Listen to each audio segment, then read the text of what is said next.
सर्वा में चर्चा कहाँ हो रही थी? सर्वा में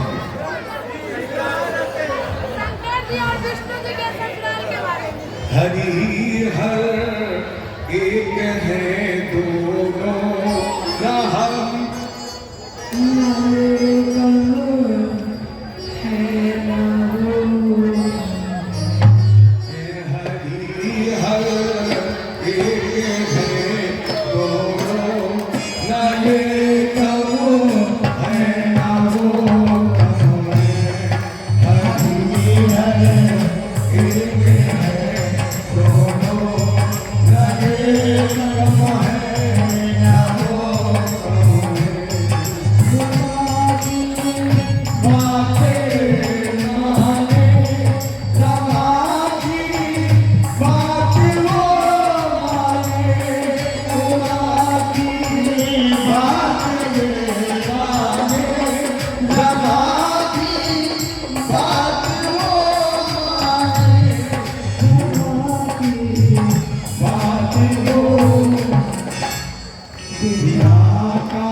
शिव का भक्त था।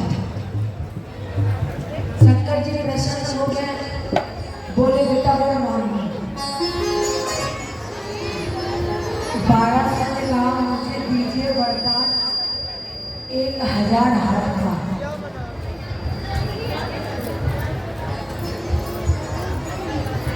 शंकर जी ने विचार भी नहीं किया,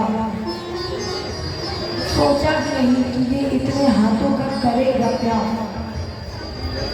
जैसे ही 1200 ने कहा कि हमें 1000 हाथ दे दो, शंकर जी ने कहा जाओ तथास्तु। शंकर जी मुझे एक बात बताओ, तुम 1000 हाथों का करोगे क्या? 1200 ने कहा मान लो अगर मेरे पास 2 हाथ रहे और कई लोगों ने हम पे चढ़ाई कर दी, तो फिर अगर हम मर गए तब क्या होगा? और अगर मेरे पास 1000 हाथ रहेंगे और कोई भी हम पर चढ़ाई करेगा तो हम उन्हें 1000 हाथ से सबका वध करते जाएंगे, सबको मारते जाएंगे।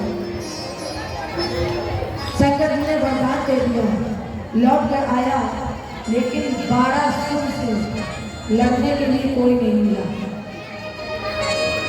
अब जब 1200 को कोई लड़ने वाला नहीं मिला, दूसरे दिन सुबह पहुंचा भोले बाबा के पास, भोले बाबा को प्रणाम किया। शंकर जी ने कहा इतनी सुबह सुबह कोई बात? 1200 का प्रभु आपने जो हमें वरदान दिया है ये आपको वापस ले लो, नहीं चाहिए हमें ये वरदान।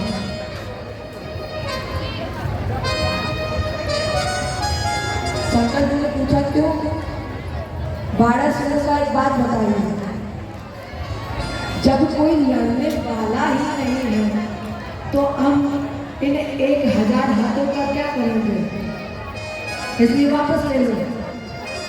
शंकर जी ने कहा देखो अब वरदान दिया है तो वापस नहीं ले सकते हैं। इसे इतना अपमान आ गया कि शंकर जी से ही कह बैठा कि चलिए हम और आप आपस में ही लड़ लें। जब कोई लड़ने वाला नहीं तो फिर हम और आप ही लड़ लें। शंकर जी ने कहा देखो हमारे बस की बात नहीं है, ऐसा करो ये पताका ले जाओ और पताका ले जाकर छत पर लगा देना, और जब ये पताका झुक जाए तब समझ लेना कि तेरा लड़ने वाला आ गया है। बारह से पताका लेकर गया, छत पर पताका लगा दिया। इसे इतना अभिमान और अहंकार था कि रोज सुबह उठता था तो सबसे पहले छत पर जाकर पताका देखता था कि कहीं ये पताका झुकी तो नहीं।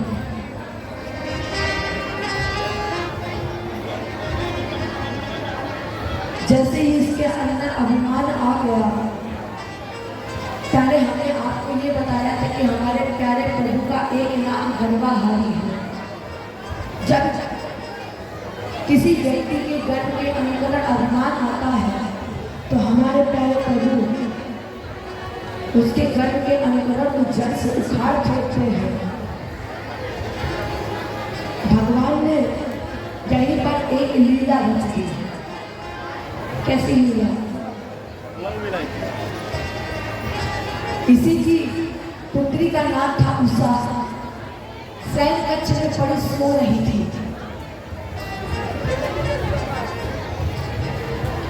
अचानक स्वप्न में एक अद्वितीय पुरुष हाथ में वरमाला लिए थी, पति वरण कर चुकी थी, और जैसे ही ये वरमाला उसके गले में डालने जा रही थी तब तक इसके नेत्र खुल गए। जब आँख खुली सपना टूटा और साथ में दिल भी टूट गया। ओ हाय मेरे प्यारे प्रियतम, अपने पद का साथ भी छूट गया। अब ये बैठे हो रही थी तब तक इनकी सहेली आ गई। बारस मंत्री कुंभंडासु और चित्रलेखा चतुष्टा। 1200 का मंत्री कुंभांड, जिसकी बेटी का नाम था चित्रलेखा। चित्रलेखा उषा की सहेली थी। प्रश्न किया उषा से, बहन क्यों रो रही हो? आपके रोने का कारण क्या है? उषा ने कहा, दृष्टा कश्चिन नरा स्वप्ने श्याम लोचनम। आज मैंने अद्वितीय पुरुष का दर्शन किया, इतना सुंदर था, पति वरण कर चुकी थी, और जैसे ही मैं वरमाला गले में बांधने जा रही थी मेरे नेत्र खुल गए। चित्रलेखा ने कहा, ऐसा करो आप रो मत, मैं चित्रकार हूँ, चित्र बनाना प्रारंभ करती हूँ, और जैसे ही तुम्हारे पति का चित्र बन जाए तो बता देना। जैसे ही चित्रलेखा ने चित्र बनाना प्रारंभ किया तो हर चित्र को देखकर उषा कह रही थी, नहीं ये नहीं है। ऐसे ही जब चित्र बनाते बनाते चित्रलेखा मृत्यु लोक में आई तो इसने सबसे सुंदर द्वारकाधीश श्री कृष्ण का चित्र बनाया। लेकिन इनका चित्र भी देखकर उषा ने कहा, नहीं है ये नहीं है। लेकिन इन्हें ऐसा देखकर लग रहा है कि जैसे तुम उस खानदान में, उस कुल में प्रवेश कर चुकी हो। चित्रलेखा ने द्वारकाधीश कृष्ण का चित्र हटाया, प्रद्युम्न जी का चित्र बनाया, और जैसे ही प्रद्युम्न जी का चित्र बना तो उषा जी ने घूंघट कर लिया। चित्रलेखा ने कहा, क्या है ये? है तुम्हारा पति? उषा ने कहा, नहीं देखा, ये नहीं, ये या तो मेरे पति का पिता है या मेरे पति का बड़ा भाई है। और अब की बात जैसे ही चित्रलेखा ने प्रद्युम्न जी का चित्र हटाया और अनिरुद्ध जी का चित्र बनाया और जैसे ही अनिरुद्ध जी का चित्र बना उषा ने कहा, वाह सखी ऐसी कला असूरत मूरत भाव, और इसी तरह चित चोर को नियारा कर्तव्य। अरे उषा, इतनी सुंदर तुम्हारी कला है, जितनी तुम्हारी सुंदर कला है इसी तरह मेरे पति का दीदार मुझे करा दो। चित्रलेखा ने योगी का रूप बनाया और ये द्वारका की तरफ चल पड़ी। नारद जी ने देखा कि ये जात नहीं है, लेकिन अगर कहीं गरुड़ और सुदर्शन ने इन्हें पहचान लिया तो ये मार दी जाएगी। वैसे तो द्वारका में बगैर रोक के प्रवेश कर सकते हैं, लेकिन ये भेष बदल कर गई है और ये भेष बदल कर गई, गरुड़ सुदर्शन पहचान गए तो ये मार भी जाएगी। नारद जी आए, नारद जी ने कहा, देवी ऐसा करो, मैं आगे आगे चल रहा हूँ और तुम पीछे पीछे चलो। नारद जी पहुंचे मुख्य द्वार पर, गरुड़ सुदर्शन थे, पहरेदारी कर रहे थे। नारद जी ने कहा, एक बात बताओ, तुमने भजन कब से नहीं किया है? गरुड़ और सुदर्शन ने कहा, बाबा हम इतने काम में इतना व्यस्त हो गए कि हमें समय ही नहीं मिला भजन करने का। नारद जी ने कहा, देखो एक बात है, परमात्मा अगर मनुष्य को, परमात्मा अगर किसी को अपने से दूर करना चाहता है तो वो संसार के कामों में ऐसा फांस देता है कि संसार के लोग भगवत भजन नहीं कर पाते, समय ही नहीं मिलता है। नारद जी ने कहा, ऐसा है, परमात्मा तुम्हें दूर करना चाहते हैं इसलिए तुम्हें काम में बांध दिया है। नारद जी ने वीणा उठाई, तारे को झंकारा, एक तरफ गरुड़ बैठ गए, एक तरफ सुदर्शन बैठ गए और गाने लगे, श्रीमन नारायण नारायण श्रीमन नारायण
गरुड़ और सुदर्शन भगवत भजन में इतना लीन हो गए कि इन्हें होश नहीं रहा।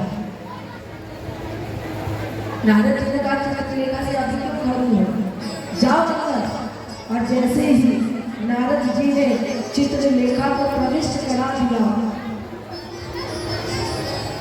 नारद जी तब तक भजन कराते रहे जब तक चित्रलेखा अनिरुद्ध जी को उड़ाकर उषा के सैन्य कक्ष तक नहीं पहुंचा था। और जब सैन्य कक्ष में पहुंच गए, नारद जी ने गरुड़ सुदर्शन से कहा, हो गया भजन, और अगर अब भजन हो गया है तो जाओ, सब लोग अपने कामों में लगे जाते हैं। अब ये घटना नारद जी के अलावा किसी को नहीं पता थी। जब बारासुर को ये चर्चा पता लगी तब उषा गर्भवती हो गई। क्यों? पहले क्यों नहीं पता चला? क्योंकि उषा जी को मैया पार्वती जी का श्राप लगा हुआ था। जिस समय भगवान शिव इनके दरवाजे पर रक्षक बने, तो एक दिन शंकर जी ने नंदीश्वर से कहा कि नंदी जाओ और देवी पार्वती जी से कह देना कि मेरी सेवा में उपस्थित हुआ।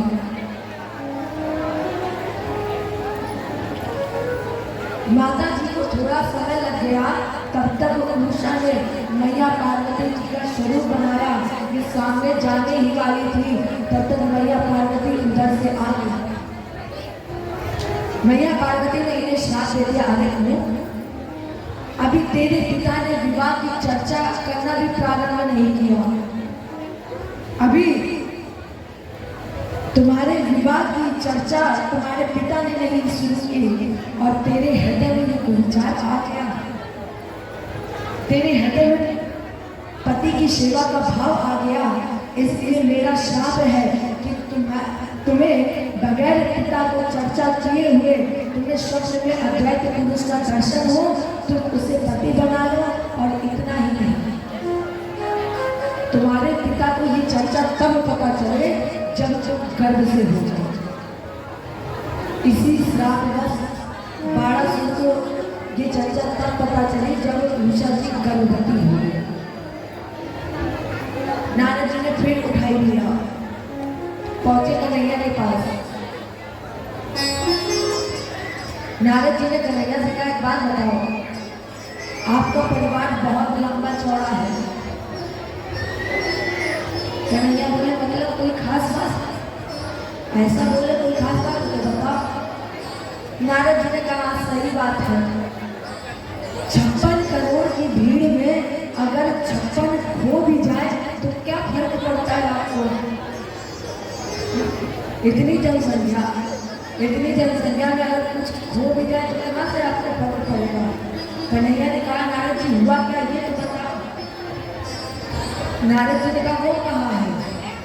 कन्हैया ने पूछा, कौन कहाँ है? नारद जी ने कहा, भैया तुम्हें तो पता है आपको कहाँ है? कन्हैया बोले, होगा नहीं, कहीं खेल रहा होगा।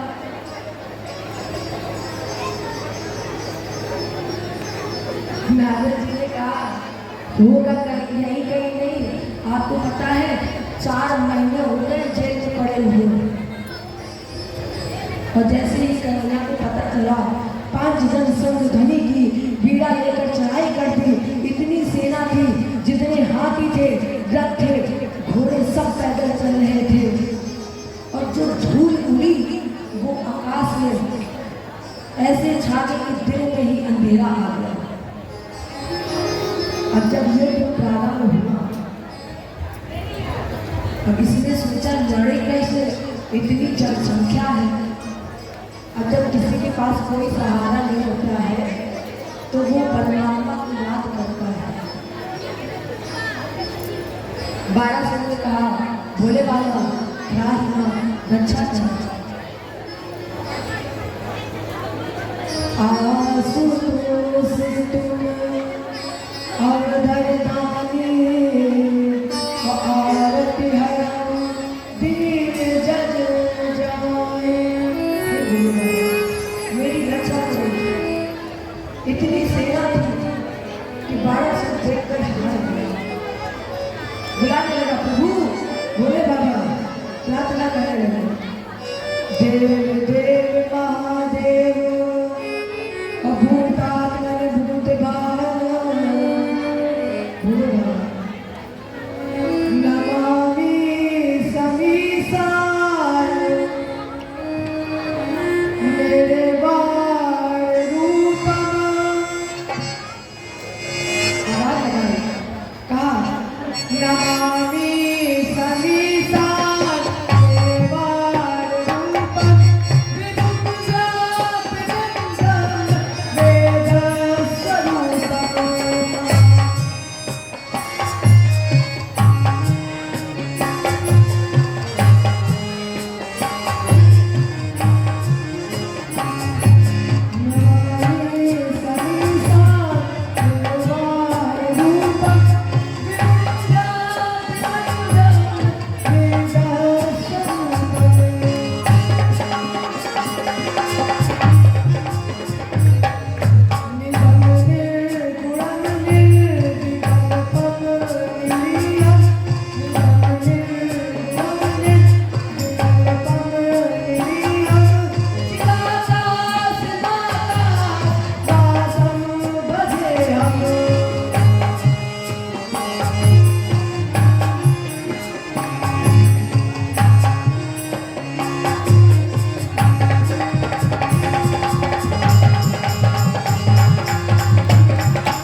कैलाश के निवासी नमो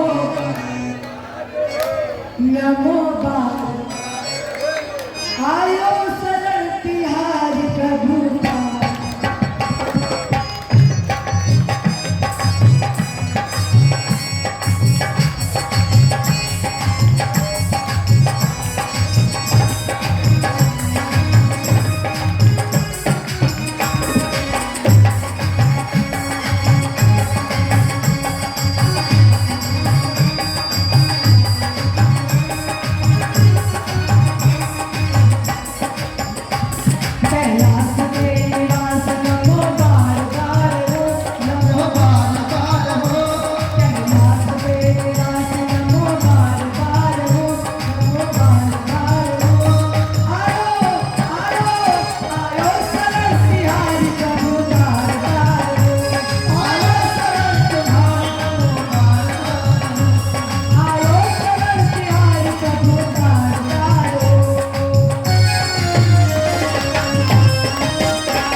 नमो बार बार हूँ आयो से तिहार प्रभु तार तार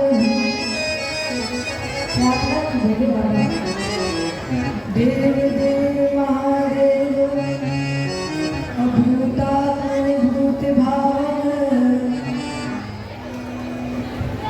भगवान के रूप में ही ये समाधि शिव की कृपा हुई भगवान कृष्ण ने 996 हाथ काट दिए अब इसके पास बचे 4 हाथ और जब इसके पास 4 हाथ बचे तो केवल एक उपाय था इसके पास बचने का भगवान की शरण ये भगवान कृष्ण की शरण में आया भगवान ने निर्णय कर दिया शंकर जी ने कहा कि अब विवाह कर दो इस युद्ध के बाद भगवान कृष्ण के पुत्र अनिरुद्ध और 12 की पुत्री उषा का विवाह संपादित हुआ भगवान कृष्ण और उषा अनिरुद्ध जी के साथ द्वारका पधारे और ये 12 शिव की भक्ति में शिव की सेवा में चला गया इसके बाद भगवान ने नर का उद्धार किया जिसके एक गाय 2 ब्राह्मणों को त्रुटिवश दान कर दी थी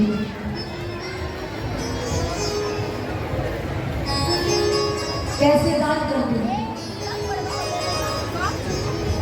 ये जब भी दान करते थे तो इन्होंने कभी दान सर उठा करके नहीं दिया जब भी दान किया तो नीचे सर झुका करके दान किया ऐसे ही एक दिन इनके यहाँ एक व्यक्ति आ गया एक व्यक्ति ने ब्राह्मण जी ने उस व्यक्ति को गाय दान में दे दी सर उठा करके तो दी नहीं थी और इन्होंने देखा भी नहीं कौन सी गाय दान में दी और जो गाय को ले गया था रात में वो गाय खुल गई और खुल करके वो गाय फिर ब्राह्मण महाराज जी के पास आ गई दूसरा दिन आया दूसरे व्यक्ति जी आए फिर ब्राह्मण जी ने अब उन्हें क्या पता कि ये वही गाय है जो मैं कल दान में दे चुका था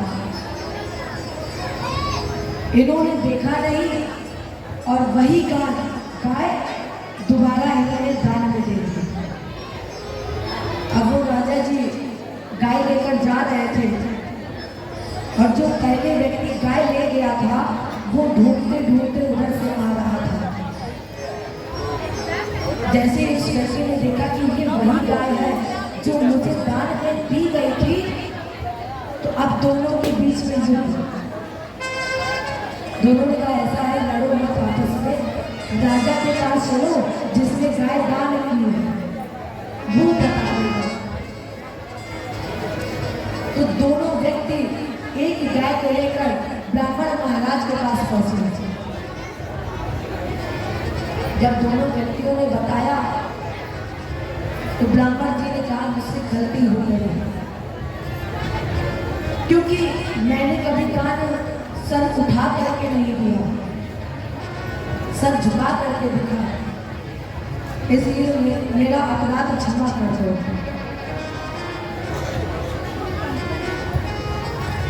लेकिन उन्होंने कहा कि तुमसे गलती हुई है इसलिए हम तुम्हें श्राप देते हैं कि तुम गिरगिट बन जाओ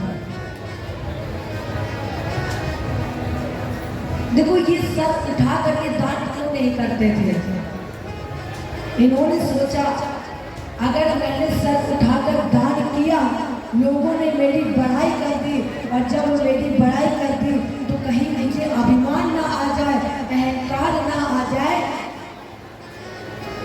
इसलिए ये जब भी दान करते थे सर झुका करके करते थे सोचते थे कि कहीं मेरे दान में कोई अभिमान ना हो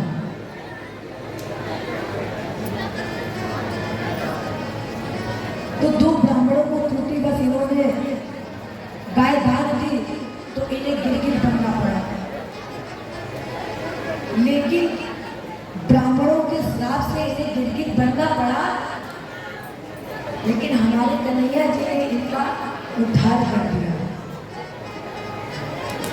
जय बोले कृष्ण भगवान की।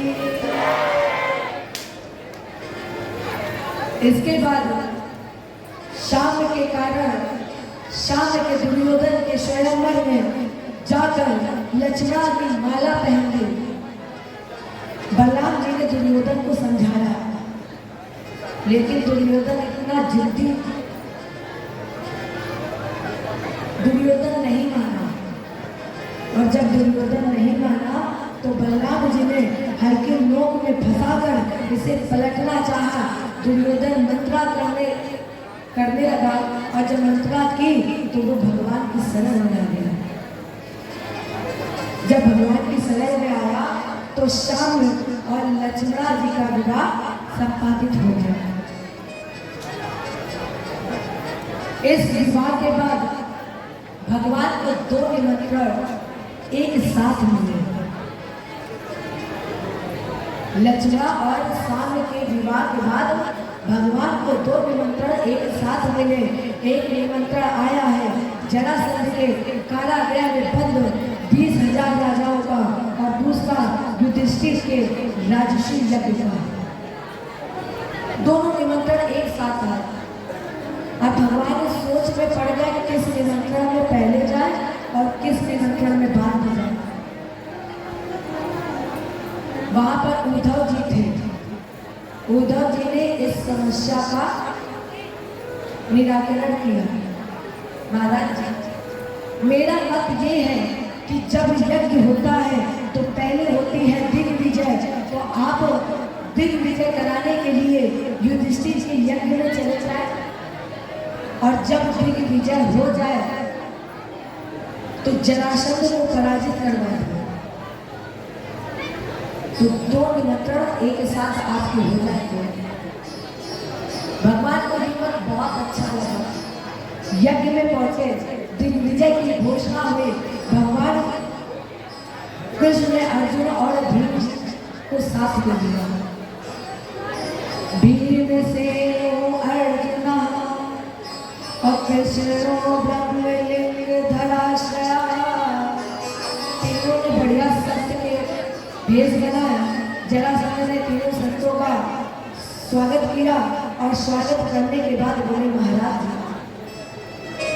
अगर हम सुपात्र हो आपको दान देने में तो फिर आप मांग लीजिए।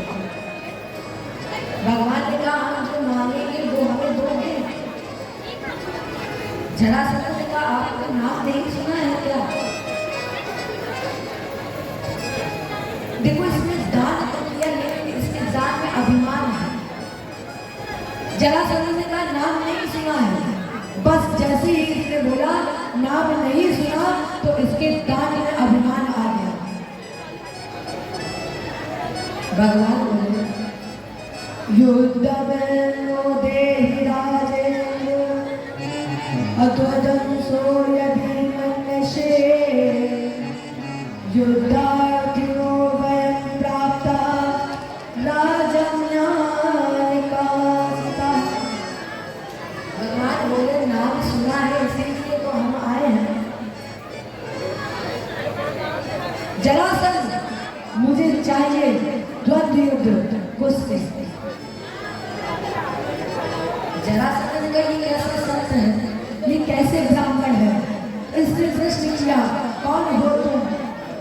भगवान बोले, अरे जरासंध, तेरी 17 बार 23 और सेना को हराने वाला द्वारकाधीश कृष्ण हूं मैं। भगवान ने पूछा, ये बाएं पे कौन खड़ा है और ये दाएं पे कौन खड़ा है? भगवान ने कहा, देखो एक तरफ अर्जुन है और एक तरफ भीम है। जरासंध ने कहा, देखो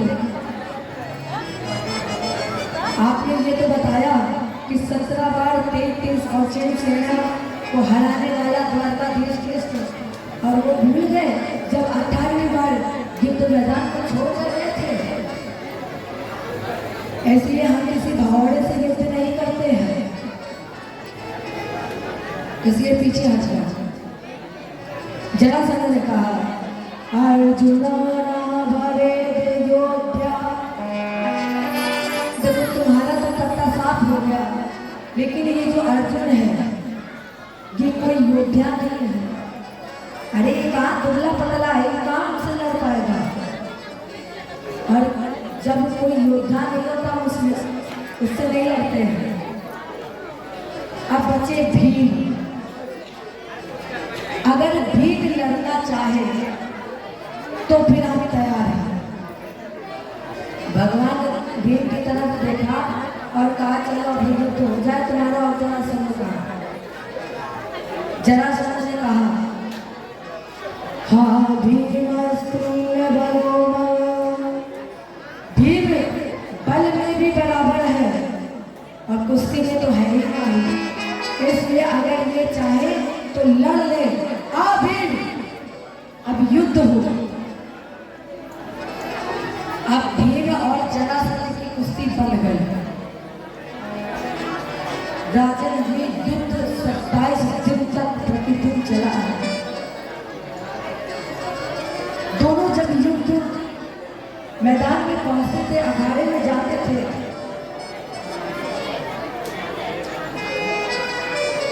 तो एक संदेश देते थे। कौन सा संदेश? या तो बचेगा भीम और या तो बचेगा जरासंध। और जब शाम हो जाती थी, युद्ध समाप्त होता था, दोनों अपनी अपनी गदा रख देते थे और दोनों एक दूसरे के कंधे पर हाथ रखते थे और पूछते थे कहीं आपको कष्ट तो नहीं हो रहा है, कहीं आपको पीड़ा तो नहीं हो रही है। यहाँ तक कि भीम जब लेटते थे तो जरासंध भीम के पैर दबाते थे, मालिश करते थे और पूछते थे भीम कहीं चोट तो नहीं लगी, भीम कहीं दर्द तो नहीं हो रहा है। फिर जब सूर्य उदय होता था फिर अखाड़े में पहुंचते थे, फिर युद्ध प्रारंभ होता था। और आज जब 27वें दिन युद्ध समाप्त हो गया, इधर भगवान कृष्ण करवट बदल रहे थे, नींद नहीं आ रही थी। अर्जुन ने पूछा भगवान से कि आपको नींद नहीं आ रही? भगवान ने कहा नहीं अभी तो नहीं आ रही। तब तक इन्हें कुछ आहट सुनाई दी। कन्हैया बोले अर्जुन चलो सो जाओ। अर्जुन ने कहा अभी तो आप कह रहे थे नींद नहीं आ रही, अब कह रहे सो जाओ। भगवान ने कहा जैसा हम कह रहे हैं वैसा करो, सो जाओ। अब अर्जुन और कन्हैया उड़कर सो गए।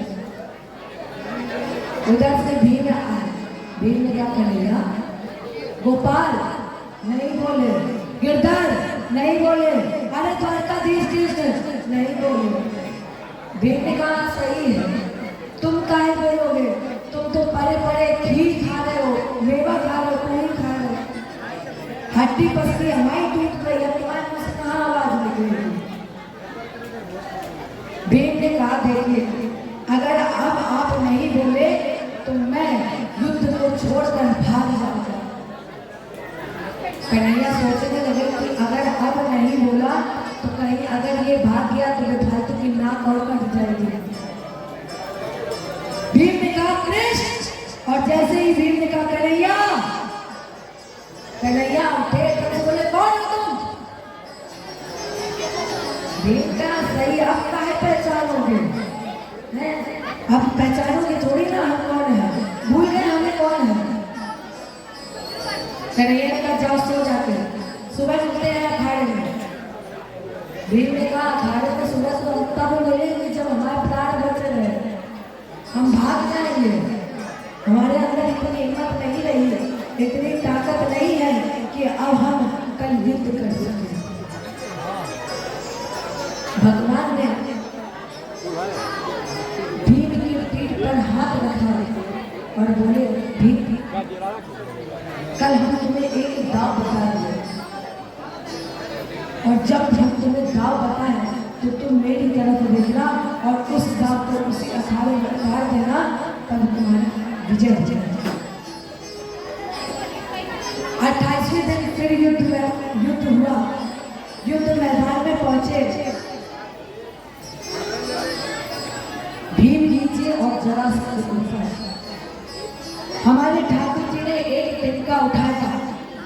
जैसे ही ठाकुर जी ने तिनका उठाया, भीम देख रहे थे, तब तक बलराम जी ने कहा, अरे कृष्ण क्या कर रहे होंगे? युद्ध में किसी को भी दाव बताना गलत बात है। तब तक इधर गैया से जो तिनका उठाया था, एक तिनका बीच से तोड़कर दाया बाई तरफ और बाया बाई तरफ फेंक दिया। उसी तरह भीम ने जरासंध को बीच से चीरा और दाया बाई तरफ बाया दाई तरफ फेंका। वो फिर जुड़ गया। फिर दोबारा जब कन्हैया ने दाव बताया तो एक तिनका उठाया, तिनके को बीच से चीरा और भगवान ने अब की बार उस तिनके को दाया बाई तरफ फेंका और बाया दाई तरफ फेंका। यही भीम ने किया। इस तरह से जरासंध का उद्धार हो गया। जय बोले कृष्ण भगवान। देखो आज भगवान ने नियम के विरुद्ध कार्य किया है। जो कार्य आज तक भगवान ने नहीं किया, आज वही भगवान ने भक्तों के लिए नियम के विरुद्ध कार्य किया है। ये दाव बताकर जरासंध का उद्धार करा दिया। जरासंध के पुत्र सहदेव को राजा बना दिया। अब राजस्व यज्ञ की तैयारियां हुई। चर्चा उठी सबसे पहले पूजा किसकी की जाए। उसी सभा में बैठा था सहदेव। सहदेव खड़ा हो गया और बोला, अगर पूजा हो तो हमारे कृष्ण की हो। उसी सभा में बैठा था शिशुपाल। एकदम से खड़ा हुआ और बोलने लगा, मेरे होते हुए काले कलंटे वाले, गैया चराने वाले उस कृष्ण की पूजा नहीं हो सकती। और ऐसे करते करते शिशुपाल भगवान को 99 गालियां देता गया। जैसे ही एक गाली बची, भगवान ने कहा, शिशुपाल सावधान, क्योंकि तुम्हारी बुआ का दिया हुआ वचन पूर्ण होने जा रहा है। लेकिन शिशुपाल को इतना होश ही नहीं रहा। जैसे ही इसने एक गाली दी, चक्रे छुड़ारे, भगवान के हाथ से चक्र निकला और उसका सर उठ गया। जब सर कटा, जो ज्योति निकली वो भगवान के रूप में ही लीन हो गई। जय बोले कृष्ण भगवान। ज्योति निकली, भगवान ने पार्षदों का उद्धार कर दिया और यहीं पर द्रौपदी के द्वारा दुर्योधन का अपमान हुआ। द्रौपदी ने कहा था कि अंधे के अंधे ही पैदा हुए, और इसी का परिणाम था महाभारत का युद्ध। और अगर आपने शुरुआत से कथा सुनी है तो आपको याद होगा कि भगवान की जब कथा प्रारंभ हुई थी तो यहीं से ही प्रारंभ हुई थी। यदा नृदे कौरव संजयानाम, दुर्योधन की दाहिनी जगह तोड़ी थी।